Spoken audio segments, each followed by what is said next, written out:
De quoi je me mêle sur rmc.fr et 01net TV. François Sorel. Bonjour à tous, merci d'être avec nous. Bonjour à toutes et à toutes. C'est De quoi je me mêle, toute l'actualité des nouvelles techno. Et en ce week-end, je suis très heureux de vous retrouver. Et en ce 4 octobre 2019, on va passer une petite heure dédiée à toute l'actualité high-tech. Et tout à l'heure, je vous propose de découvrir de l'intérieur la startup Waze. Alors, c'est plus tout à fait une startup, mais c'est quand même un service que nous sommes des millions à utiliser au quotidien, qui nous a évité de nombreuses heures d'embouteillage. Comment fonctionne Waze ?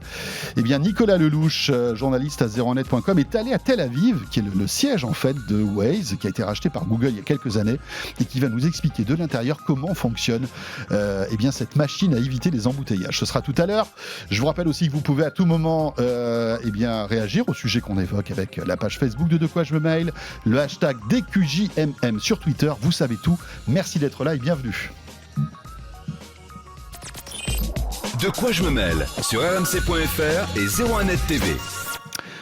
Et pour débuter, bien sûr, le club de la presse IT, Jean-Sébastien Zanqui est là, fidèle au poste. Bonjour Jean-Sébastien. Bonjour François, bonjour à tous. Journaliste à 01net.com et maintenant il fait partie de la famille depuis de nombreux mois de quoi je me mêle, c'est Emmanuel Paquette. Bonjour Emmanuel. Bonjour François. Qui est journaliste, vous le savez, à l'Express.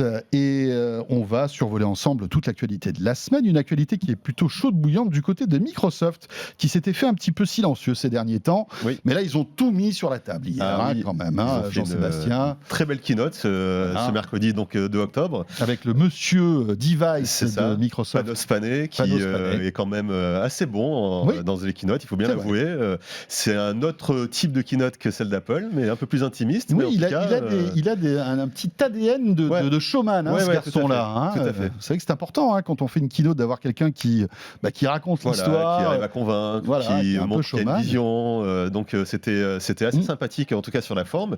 Et sur le fond aussi, il faut bien l'avouer, puisque Microsoft, alors, effectivement, a montré plusieurs mises à jour de ses produits déjà existants, comme le Surface Laptop, le Surface Pro. Il a dévoilé le Surface Pro X, qui est une tablette surpuissante.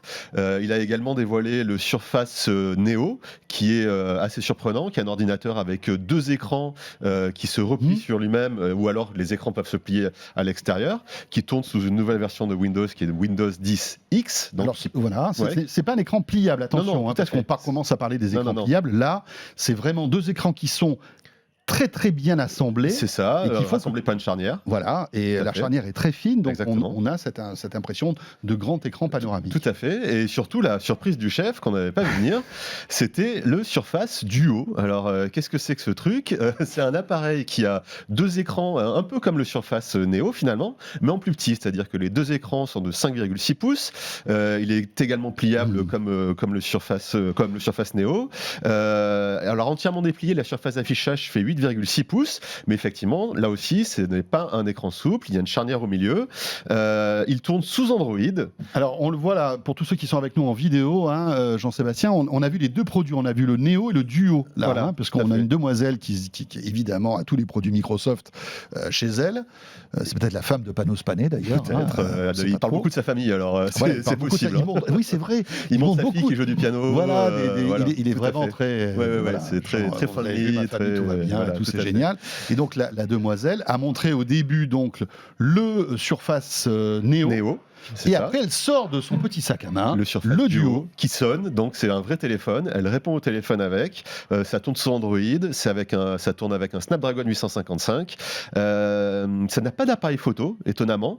Mais peut-être qu'il y a un appareil photo sera intégré. On ne sait jamais, parce que la sortie est quand même pour Noël 2020, donc plus d'1 an. Donc ils ont le temps un petit peu d'améliorer leurs produits. Exactement, mais c'est vraiment donc pensé comme étant faire tourner 2 applications côte à côte en fait. C'est vraiment ça, plutôt que d'avoir une surface d'affichage unique comme le Galaxy Fold. Là c'est vraiment pour avoir 2 applications côte à côte, et c'est vraiment assez étonnant de voir Microsoft revenir dans ce monde du smartphone. Ça fait effectivement des années qu'on parle du Surface Phone, et là ça s'appelle le Surface Duo, mais en tout cas ça a tout l'air d'être un Surface Phone qui sera disponible donc d'ici plus d'1 an, Voilà, Noël 2020. Oui, après la déroute du Windows Phone, il y a quelques années de cela, Microsoft essaie de remettre un petit peu le pied dans le marché du smartphone. Depuis Microsoft, même s'ils disent pas vraiment, ils disent pas que c'est un smartphone, ils sont un peu, ils vont doucement, effectivement, ça les a refroidis. C'est ça. Ne parlons pas de smartphone. Ce qui est rigolo, c'est que ce smartphone, cette grosse tablette téléphone, ne tourne pas, comme tu le disais, sous Windows, c'est Android. Mais effectivement, tout l'écosystème de Microsoft existe sous Android. Il y a toutes les applications de Microsoft sous Android, donc finalement c'est pas vraiment idiot. Emmanuel, Microsoft toujours présent, mais c'est vrai que effectivement ce choix-là est alors soit judicieux, soit étrange, parce que c'est vrai que Windows c'est quand même la base du modèle économique, ça reste la base du modèle économique de Microsoft. Et donc là effectivement il passe sous Android. Alors pourquoi un an à l'avance? C'est ce que disait Jean-Sébastien. L'idée c'est de faire travailler les développeurs en amont et via la boutique de Google, qui est quand même la boutique beaucoup plus importante que celle de Microsoft sur le smartphone. Puisque c'était un des gros défauts, c'était que personne ne développait d'application pour les smartphones sous Windows en fait. Donc là, il s'appuie sur la communauté Android en disant, vous voyez, il y a 2 écrans simultanément. Imaginez ce que nous, on ne peut pas forcément imaginer. Développer des applications, ça peut être pour le business, parce qu'aujourd'hui, c'est vrai que le cœur du métier de Microsoft, c'est plutôt le marché entreprise, un peu moins le marché des particuliers. Et donc, on peut avoir, par exemple, faire un chat avec quelqu'un sur un des écrans et prendre des notes sur le deuxième, par exemple. Enfin, on peut en fait avoir pas mal de cas d'usage, professionnels ou non professionnels d'ailleurs, qui peuvent être inventés, et plus par les développeurs. Donc en gros, on fait travailler pendant 1 an les développeurs, et c'est pour ça qu'ils ont fait l'annonce très en amont, en disant on compte sur vous, nous on vous apporte le device, enfin l'appareil, à vous de voir les usages qu'on peut en faire, et on fait appel à la communauté Google qui est la plus importante aujourd'hui sur le marché.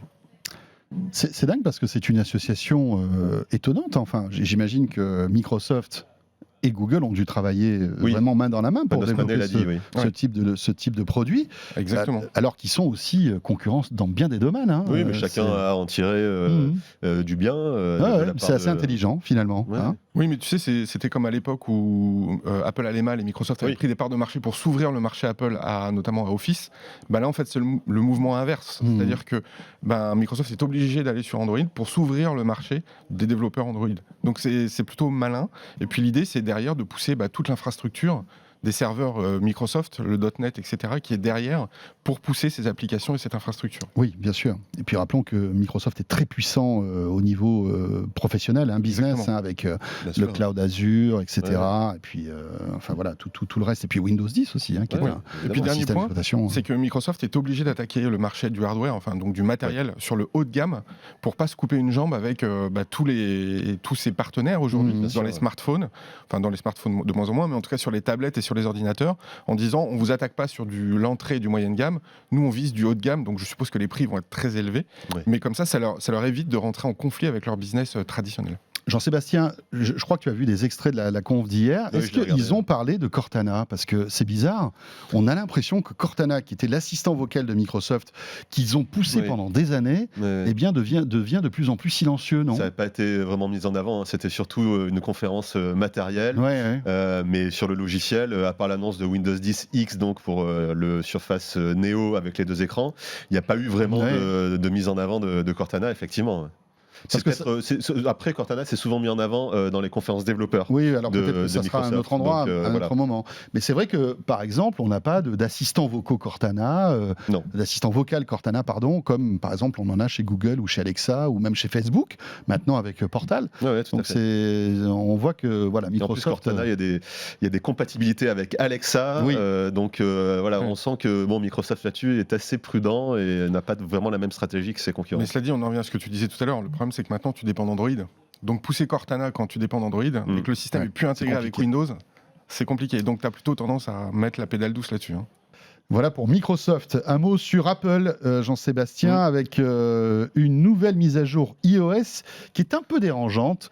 On a l'impression que en fait, le nouveau système d'exploitation d'Apple sur smartphone, etc., un petit peu tous un petit peu au démarrage. C'est un peu ça. En fait, le 30 septembre, Apple a sorti iOS et iPadOS 13.1.2. Donc avec ça, Apple en fait bat carrément des records puisque c'est la 4e version d'iOS d'iOS et d'iPadOS à être mise en ligne en seulement 11 jours. C'est disponible depuis début septembre. Et ce qui est étonnant, c'est que dans toutes ces mises à jour, il n'y a aucune nouvelle fonctionnalité. Ce ne sont que des corrections de bugs. Donc, 4e mise à jour pour corriger des bugs. Et en fait, ça témoigne un petit peu du retard qu'a pris Apple cette année sur le développement d'iOS et d'iPadOS. D'ailleurs, iPadOS n'était pas sorti en même temps qu'iOS. Non, il est sorti un petit peu plus tard. 13.1 directement le 24 septembre, si je ne m'abuse. Et c'est rarissime. Hein, c'était jamais arrivé. Et même dans le programme bêta, moi j'étais en programme bêta sur l'iPad, iPadOS 13.1 bêta était sorti avant que le 13 soit disponible. Enfin, c'est vraiment n'importe quoi cette année, il faut bien l'avouer, chez Apple. Et on sent qu'ils ont eu des soucis à vraiment intégrer toutes les nouvelles fonctionnalités qu'ils avaient annoncées à la WWDC en juin dernier. Ouais. Alors pour tout vous dire, moi j'ai en ce moment un iPhone 11 Pro Max et j'ai un problème. Alors j'ai pas mis la dernière mise à jour, mais la charge à induction ne marche pas. Oui, c'est un problème reconnu sur les mises à jour justement. Et voilà, donc on est obligé de l'éteindre et de le rallumer pour que la charge à induction fonctionne. Mais c'est quelque chose qui n'est jamais arrivé chez Apple. Non. C'est vraiment des bugs, mais on va dire tellement gros, basique, quoi. Basique, c'est dingue. Enfin des trucs bizarres. Je pense que le patron des mises à jour chez Apple là va devenir pizzaiolo à San Diego très vite, je pense. Enfin, il va avoir un truc comme ça. Et c'est vrai que, comme tu le disais, vu les prix des terminaux Apple, puis qui ne font que augmenter, même si maintenant ils se stagnent un petit peu, donc on est sur du domaine du luxe, donc on peut pas se permettre, Apple ne peut pas se permettre d'avoir ce type de défaut.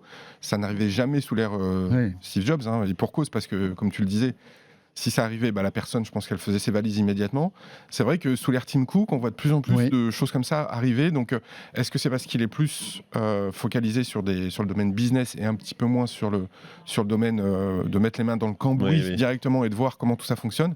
Mais en l'occurrence, c'est quand même très mauvais pour l'image de marque d'Apple. C'est vrai que ça fait un peu vieux con de dire c'était mieux avant, mais sous l'ère Steve Jobs, on n'aurait jamais... Enfin, je pense qu'on n'aurait jamais eu ce type de situation. Clairement, Tim Cook n'est pas dans l'ingénierie comme pouvait l'être Steve Jobs à un moment, même s'il n'était pas forcément ingénieur, mais il avait quand même, il aimait mettre les mains dans le cambouis, il était sur le moindre détail. C'était d'une exigence. Tim Cook délègue un peu plus. Donc c'était un tyran aussi. Ah oui, bien sûr. Enfin, voilà, c'est compliqué de travailler avec. Là, je pense que là, suite à ce type de mésaventure, toute l'équipe sautait instantanément. Ah oui, ça c'est sûr. C'était terrible.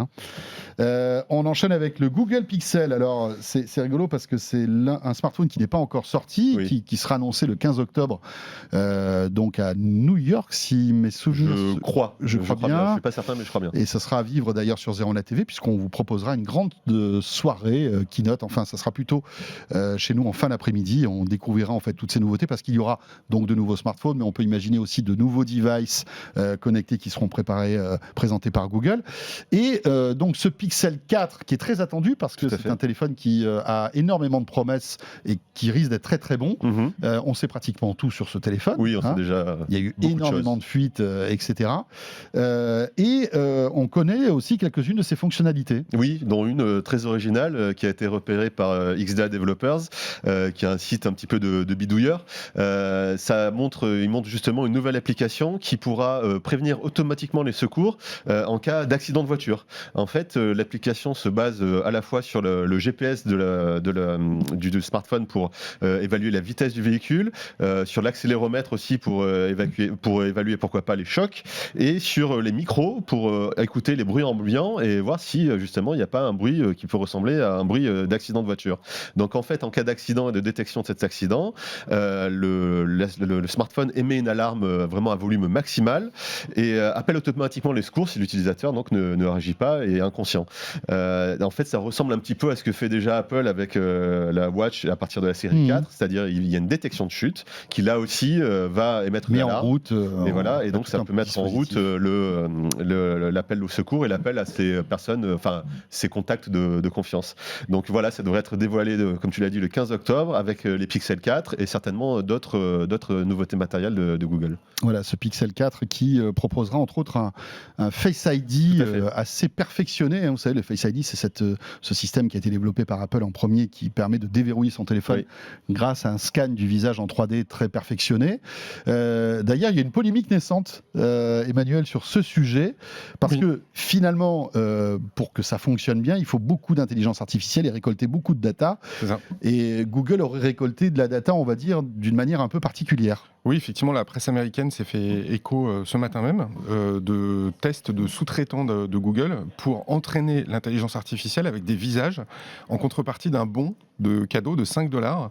Et donc des sous-traitants vaut $5 quand voilà, c'est ça. Grosso modo, c'est ça. Ça fait pas beaucoup. Pour entraîner la reconnaissance faciale. Et il se trouve qu'un des sous-traitants de Google aurait été voir des sans-domicile fixes pour leur donner ces $5 de bons et entraîner l'intelligence artificielle grâce à leur visage. Donc c'est vrai que ça pose des problèmes éthiques. Google a réagi en disant ne pas être au courant de ce qu'avaient fait ses sous-traitants et prendre les mesures nécessaires. Mais en tout cas, on voit bien qu'aujourd'hui, entraîner les réseaux de neurones en fait, pour tout ce qui est reconnaissance faciale, mais ça peut être aussi la reconnaissance vocale. Oui. Aujourd'hui, on utilise tout ce qu'on peut utiliser pour nourrir les machines, y compris les pauvres SDF qui pour eux, un bon même de $5 peut représenter beaucoup. Oui, bon après, est-ce que c'est... on peut comprendre la polémique, mais finalement, si le SDF a un petit peu d'argent pour scanner son visage, parce qu'après j'imagine que tout ça est anonymisé, on ne va pas savoir que c'est telle personne qui est à tel endroit, etc. Bon, enfin voilà, c'est un peu discutable. Ça renvoie une image pas très glorieuse de l'intelligence artificielle. Ouais. On sait qu'il y a beaucoup aussi de petites mains qui sont là, qui sont payées pour vraiment pas cher pour nourrir les systèmes de reconnaissance d'images, etc. Donc on a l'impression que l'intelligence artificielle c'est quelque chose de complètement automatique. Oui, qu'il y a des zones d'ombre un peu. Et en fait, il faut quand même des petites mains et des humains derrière pour l'entraîner. Et c'est ça qu'on imagine moins et qu'on commence à découvrir. Et pareil, sur le système d'alerte, il faut quand même dire qu'en Europe, on a déjà quelque chose qui s'appelle eCall, qui existe depuis le mars 2018, qui est une obligation au niveau de l'Europe d'intégrer dans tous les véhicules, les nouveaux véhicules, une carte SIM qui, elle, est reliée à l'airbag. Et donc, quand l'airbag se déclenche, l'appel est automatiquement réalisé. Et ça, c'est plutôt... Bon, ça a posé des questions aussi d'atteinte à la vie privée, alors que là, on était dans le domaine régalien, étatique. Donc, quand ça va être Google qui peut vous écouter avec le smartphone pour savoir s'il y a un accident, ça va poser d'autres types de questions. Puis, autre question qu'on peut avoir, c'est qu'un pixel comme ça que vous avez dans votre voiture lors d'un accident, il peut se cracher et en fait, avoir un problème technique et ne plus émettre. Bien sûr. C'est pour ça que dans les voitures, c'est des cartes SIM qui sont à ma connaissance soudées, donc embarquées dans le véhicule, donc il y a moins de risques. Oui, puis elles doivent être positionnées à un endroit peut-être qui absorbe plus les chocs. Absorbe plus les chocs, oui, effectivement. D'accord, ouais. Bon. Pour une fois, l'Europe est un peu en avance. Ouais. Cela dit, si ça peut sauver des vies, tout ça, tant mieux. Parce que c'est vrai que si par exemple on est inconscient après un accident de voiture et que soit le smartphone, soit la voiture arrive à vous géolocaliser et à faire très vite venir les secours, ça peut sauver des vies. Bien sûr. Donc c'est plutôt positif. Un mot sur WhatsApp. La messagerie, l'une des messageries les plus populaires au monde, utilisée par, je pense, plusieurs milliards d'utilisateurs. WhatsApp qui évolue et qui va bientôt peut-être intégrer une nouvelle fonctionnalité. Oui, ça a été repéré. Un peu la mission impossible, moi ça me fait penser à ça. Un petit peu. C'est le message qui va s'autodétruire. Oui, c'est ça. C'est testé dans une version bêta de l'application en ce moment. Et en fait, c'est tout simplement la possibilité de pouvoir effacer automatiquement les messages après leur lecture, donc avec un temps d'effacement de 5 secondes à 1 heure après la lecture. Donc pour l'instant, c'est disponible dans les discussions de groupe de l'application. C'est vraiment dans les options des discussions de groupe, mais on peut imaginer qu'effectivement ce soit déployé aussi dans les discussions individuelles. Et en fait, c'est tout simplement l'adoption d'une fonctionnalité qui existe déjà dans Snapchat et Telegram propose déjà ce genre de fonctionnalité. C'est même une des marques de fabrique de Snapchat. Bien sûr, oui. Mais WhatsApp, on connaît Facebook, l'appétit de Facebook et de ses filiales pour reprendre justement des fonctionnalités d'applications tierces ou concurrentes. Et c'est une nouvelle fonctionnalité qui devra arriver bientôt avec une prochaine version de WhatsApp. Voilà, WhatsApp qui évolue. Oui, Emmanuel. En fait, de quoi nourrir le projet Voldemort. Je ne sais pas si vous avez... C'est le Wall Street Journal qui a sorti cette information-là. Donc, il y a un projet interne à Snapchat qui s'appelle Projet Voldemort, donc celui dont on ne peut pas dire le nom, donc en l'occurrence Facebook, qui copie en fait toutes les grandes caractéristiques de Snapchat, dont la destruction des messages. Et l'idée, c'est de nourrir un dossier comme ça au sein de Snapchat pour l'amener devant les autorités de concurrence. Pour dire, voilà, regardez. Arrêtez. Ouais, il faut que Facebook arrête parce qu'ils sont en train de nous tuer, parce qu'ils nous copient de manière totalement... On peut parler des stories. transparente, qui est vraiment le truc. Clairement, c'est devenu le gros sur Instagram. C'est ça, exactement. C'était une fonctionnalité historique de Snapchat. Tout à fait. Et les filtres aussi, en partie, parce que les filtres aussi, c'était quand même Snapchat au départ. Et donc voilà, donc ce projet Voldemort trouve encore une fois de quoi se nourrir avec ce nouvel exemple dont parlait Jean-Sébastien. Donc on voit que la bataille Facebook-Snapchat risque à un moment ou à un autre de se judiciariser, notamment à cause de ces fonctionnalités-là. Oui, et d'enrichir quelques batteries d'avocats. Exactement. Parce que ça va être un sacré procès quand même. Oui. Le jour où ils vont appuyer sur le bouton, ça va être chaud quand même. Tiens, on va parler maintenant de la CNIL et le gouvernement. Alors vous savez que le gouvernement est à la recherche d'argent. Forcément. Voilà. Le fisc, notamment. Oui. Et le fisc pourrait aller un petit peu fouiller du côté de nos recherches Internet, visiblement. Oui. Sauf que tout le monde n'est pas d'accord. Alors, c'est pas tout à fait les recherches Internet, c'est plutôt les réseaux sociaux. Les réseaux sociaux. Voilà, le fisc aimerait scruter les réseaux sociaux, scruter certains sites d'e-commerce, comme Le Bon Coin, par exemple. Donc, si vous venez d'acheter une Ferrari, c'est pas la peine de faire une story avec votre Ferrari sur Instagram, par exemple. Éviter de frimer, parce que ça peut vous coûter cher. Arriver, et effectivement le but est de repérer pourquoi pas des biens que les personnes n'ont pas déclarés au fisc. Sauf que la CNIL forcément n'est pas vraiment contente, elle demande des précisions au gouvernement sur ce projet, puisque l'autorité indépendante en fait rappelle qu'une telle expérimentation, je cite, doit s'accompagner de garanties fortes afin de préserver les droits et libertés des personnes concernées. C'est assez logique, la CNIL est dans son rôle. En fait, ce qui lui fait peur, c'est l'ampleur de la collecte, tout simplement, parce que ça serait une collecte automatisée, et l'utilisation d'algorithmes pour faire cette collecte. Et en fait, ces deux points-là pourraient contrevenir au RGPD qui est en vigueur depuis mai 2018. Donc voilà, c'est dans le cadre du projet de loi de finances 2020, et le gouvernement va devoir apporter des précisions à la CNIL pour mettre en place ce projet. Ça va pas être simple parce que effectivement, de ce côté-là, la CNIL peut intervenir et peut être contre ce projet. Bon, la CNIL qui enquiquine, on voit les plus hautes institutions. Finalement, la CNIL est dans son rôle. On a souvent dit ces derniers temps, la CNIL ça sert à rien. C'est un organisme qui finalement est un peu vieillot, etc. Là, ils sont dans leur rôle, Emmanuel ? Oui, là, ils sont totalement dans leur rôle, sachant que quand même, ça existait déjà au préalable, mais c'était ciblé. Donc la différence, c'est que maintenant, c'est massif. Donc ciblé, c'est-à-dire que si il y a eu le cas de Johnny Hallyday, c'est-à-dire qu'en gros, Johnny Hallyday, se disant résident en dehors des frontières françaises, et postait régulièrement des photos sur Instagram de lui en train de faire du ski, sur des plages françaises. Ou à Los Angeles aussi, de temps en temps. Et du coup, en refaisant ça, les services fiscaux arrivent à déterminer qu'en plus de 6 mois de l'année, en fait, Johnny Hallyday était en France. Donc de fait, était résident fiscal français, et de fait devait être taxé en France et non pas en Suisse ou dans un autre pays. Donc ça sert déjà aujourd'hui. Alors faites attention à ce que vous postez, notamment, mais il y a plein de choses comme ça qui permettent déjà au fisc aujourd'hui sur des données ouvertes. Donc c'est-à-dire qu'il faut que l'Instagram soit accessible à tout le monde. Si c'est privé, le fisc n'a pas le droit de rentrer dans une zone privée ou de devenir ami avec vous pour rentrer dans une zone privée. Mais si vous mettez tout en libre accès, vos échanges Facebook, vos photos Facebook, comme tu disais, ta photo de Ferrari, c'est vrai que là, ça peut nourrir un dossier contre vous. Donc, et la nouveauté, c'est que ça va devenir massif, exploité par les algorithmes. Et c'est là, en fait, où la CNIL dit, attention, quand c'est ciblé, pourquoi pas ? Parce que ça veut dire que vous avez déjà des éléments sur une personne et vous poussez l'enquête un peu plus loin. Là, on collecte sur tout le monde et hop, il y a peut-être quelque chose qui va sortir. On va se dire, il faudrait peut-être s'intéresser à Jean-Sébastien ou à François Sorel, alors que ce n'était pas forcément dans le spectre du fisc au moment où l'algorithme sort les données. Et pourquoi on ne s'intéresserait pas à Emmanuel Paquette aussi ? Parce que moi, je suis absolument clean. N'a rien à se reprocher. Je gagne beaucoup moins d'argent que vous. Enfin, tout va bien. Donc non, mais en tout cas, moi, j'avais eu cette cellule data mining à Bercy. Ils travaillent effectivement depuis longtemps sur des algorithmes déjà, donc c'est pas nouveau. Là, ce qu'ils veulent faire, c'est l'étendre à ce qu'on appelle des sources ouvertes. Voilà, donc ça fait partie des sources ouvertes. Ils ont déjà accès à des sources, ce qu'on dit fermées, c'est-à-dire par exemple ta consommation de gaz ou d'électricité. Aujourd'hui, elle peut déterminer aussi si tu es domicilié ou pas. Bien Exactement. sûr, et donc il y a même des histoires comme quoi des gens qui vivraient à Monaco laissent la lumière de l'appartement allumée pour faire semblant de consommer, alors qu'en fait ils ne sont pas à Monaco, ils sont à Paris. Donc voilà, il y a plein de choses comme ça. Donc c'est pas très écologique, ça. Non, mais une fois qu'on connaît le système de fonctionnement du fisc, on peut aussi pouvoir le détourner à voilà. Ouais, mais c'est vrai qu'on peut imaginer que les inspecteurs du fisc scrutent, quand ils ont quelqu'un dans le collimateur, doivent regarder et éplucher ses réseaux sociaux pour savoir un petit peu ce qui se passe exactement. Donc, vigilance quand même. Sauf si vous n'avez rien à vous reprocher, alors là, il n'y a aucun problème. Pour terminer ce De quoi je me mêle, un mot aussi sur ce sujet un peu voilà, qui concerne un peu la presse et qu'on avait évoqué déjà la semaine dernière.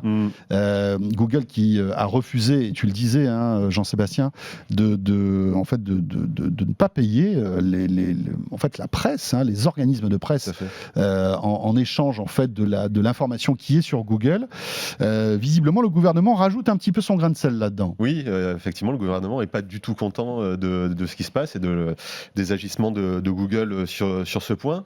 C'est Édouard Philippe, le Premier ministre, qui a réagi en personne et qui dit que pour lui, la position de Google n'est, je cite, pas acceptable du tout.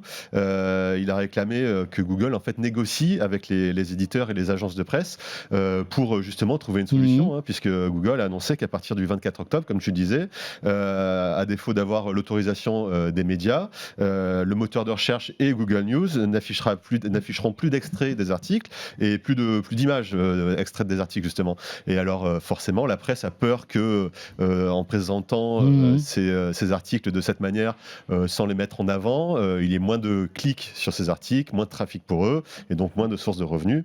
Donc voilà, ça va un petit peu à l'encontre de l'esprit de la directive européenne sur le droit voisin. On va voir ce que va dire Google, mais en tout cas, Google essaye de contourner un petit peu ça. Emmanuel, est-ce que le gouvernement est dans son droit et dans son rôle de ne pas être d'accord là sur ce sujet ? Oui, il peut être dans son rôle et effectivement dans son droit. La seule chose, c'est que quand une loi est votée et qu'au moment même où elle est votée, elle est inapplicable parce qu'elle est contournable, ça veut dire c'est une mauvaise loi. Bien sûr. Donc ça veut dire qu'elle a mal été pensée et surtout qu'il n'y a pas eu de discussion ou préalable avec Google, ou en tout cas que Google dès le départ avait une position forte en disant jamais on ne paiera. Ce qu'ils ont toujours eu comme position. Parce que s'ils mettent le doigt là-dedans, c'est le monde entier qui va leur demander de payer. C'est pas simplement en Europe. Bien sûr. Ça va être la France, les États-Unis, tous les grands pays. Donc c'est vrai que eux veulent pas mettre la main là-dedans parce que financièrement ça va leur coûter un bras, voire plus au bout d'un moment. Même si c'est une entreprise qui fait beaucoup de bénéfices. Bien sûr. Mais donc eux, de toute façon, ils ont aucun intérêt à le faire. Donc comment forcer la main à Google ? Indirectement, ce qui est étonnant, c'est peut-être Facebook qui va le faire, puisque Facebook, eux, ils ont annoncé qu'ils allaient rémunérer la presse, en tout cas certains titres de presse, dans un premier temps aux États-Unis, avec un nouvel onglet qui va apparaître sur les pages Facebook. Ils vont sélectionner quelques titres, et ils ont embauché des journalistes pour, sur ces titres de presse, sélectionner les articles qui leur paraît les plus pertinents. Donc on voit que ça, c'est une voie un peu médiane, c'est-à-dire on ne paye pas tout le monde, on va payer que quelques titres. Et moi, je pense que Google va suivre à un moment donné la voie ouverte par Facebook parce qu'ils sont en train d'être isolés par leur pire ennemi. Bien sûr. Et donc, finalement, c'est le marché qui est en train d'obliger peut-être Google à... Et puis, ça serait peut-être malin et judicieux de la part de Google de se mettre un peu la presse dans la poche, entre guillemets. Une partie de la presse. Exactement. Merci beaucoup à tous les deux. Merci à Jean-Sébastien Zanqui, journaliste à 01net.com. Et merci à Emmanuel Paquette, que vous pouvez lire à la fois en version numérique et version print, comme on dit, papier de l'Express. Ce de quoi je mêle se poursuit dans un instant et on vous fait découvrir avec Nicolas Lelouch dans quelques instants l'intérieur du réacteur de Waze. Nicolas est allé à Tel Aviv découvrir en fait comment fonctionne ce système de trafic, d'embouteillage qui est complètement génial, qui a été racheté par Google. Emmanuel, c'est intéressant, Waze. Oui, c'est intéressant parce que c'était créé par des anciens de l'unité 8200, donc c'est l'unité militaire de l'armée israélienne spécialisée sur l'espionnage électronique. Et donc, c'est des technologies qui sont plus ou moins issues de ce laboratoire-là, qui a été créé par ses cofondateurs. Donc, on voit aujourd'hui la porosité en Israël entre les services de renseignement électronique d'un côté et puis les startups de l'autre. Waze en est un parfait exemple. Et bien voilà, on va découvrir Waze dans un instant avec Nicolas Lelouch. Vous restez avec nous, bien sûr.